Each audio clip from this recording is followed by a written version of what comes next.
The Blue Jays left the winter meetings relatively empty-handed. What is in store for the rest of the offseason? Hey, everyone. Welcome into another edition of Long Ball. Rob Wong, joined alongside by Toronto Sun Blue Jays writer and columnist Rob Longley. And Rob, a lot of expectations heading into the winter meetings that the Blue Jays might be one of the more active teams. In the end, that was not the case. They did make a move in the AAA Rule 5 draft, but clearly that's not what everyone was looking for heading into San Diego. Why do you think the Blue Jays just couldn't get anything done at the major league? Yeah, Rob, I came back from San Diego with about as much as the Blue Jays, which is to say nothing.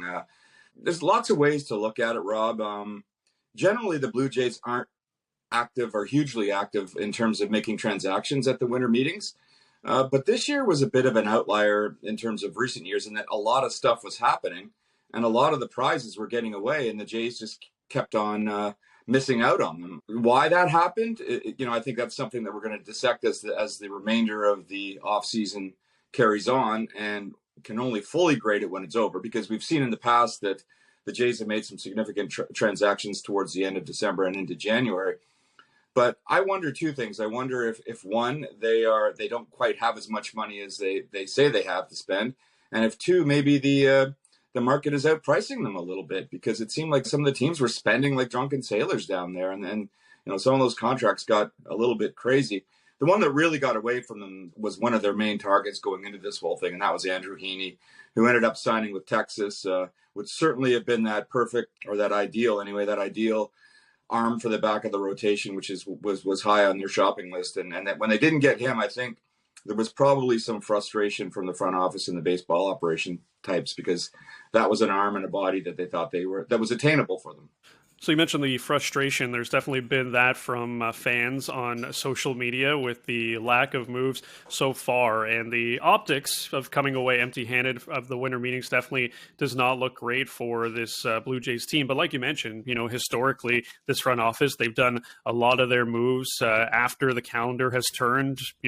George Springer, Marcus Semien, the names go on and on of the moves that they've made. But how do you think this looks for the Blue Jays, that they've talked a big game but really haven't done anything? Yeah, you're absolutely right, Rob, and that's the precise reason, is they've talked such a big game. I mean, we spoke with Mark Shapiro, the team president, when we were down there, and he assured us that Rogers Communications has essentially opened the vault for them to spend and to go shopping and to get the required pieces to fill out what's already a very promising core of young players.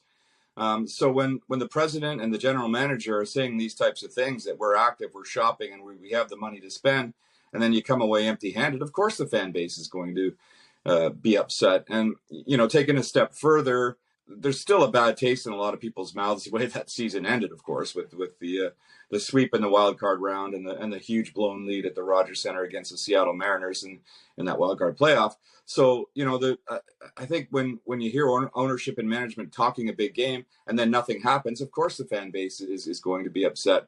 My sense, though, is that the baseball people with the Blue Jays aren't terribly affected by that. They believe that they have to stay the course. They believe in their research and the contacts that they've made down in San Diego in terms of laying the groundwork for future deals. And they have to carry on and proceed and stick with the plan. They have to adjust it when some of the players come off the board, but they believe that they have to, stay the course and ideally push for the right things to come their way.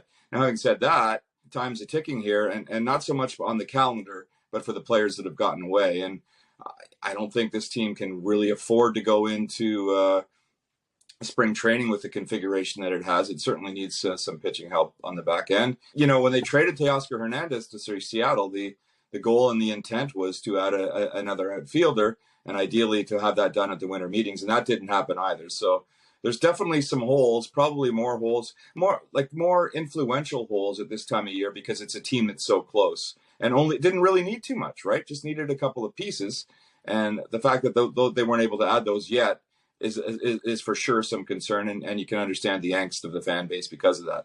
So who's left?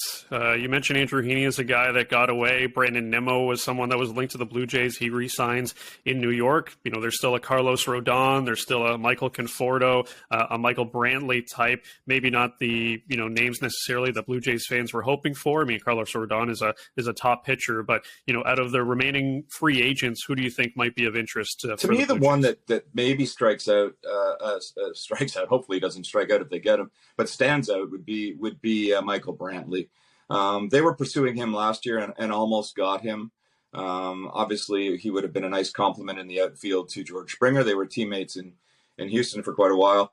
And I think the attraction to him is obviously he's a left-handed bat. I think the price would be reasonable, especially in terms of term, because he's I believe 35 years old. So he might be sort of an ideal temporary fit out there in right field, and could probably shuffle around the outfield a little bit, and would give them some versatility in the lineup. I know they've been engaged with the Brantley camp, but we'll see if they're able to make some more traction on that. They obviously have to get another outfielder because they're essentially a man short out there. Yeah, still plenty of runway remaining for the offseason. We'll see what the Blue Jays do. For all of Rob's Blue Jays coverage, head over to the Toronto Sun and follow him on Twitter at Longley Sun Sport.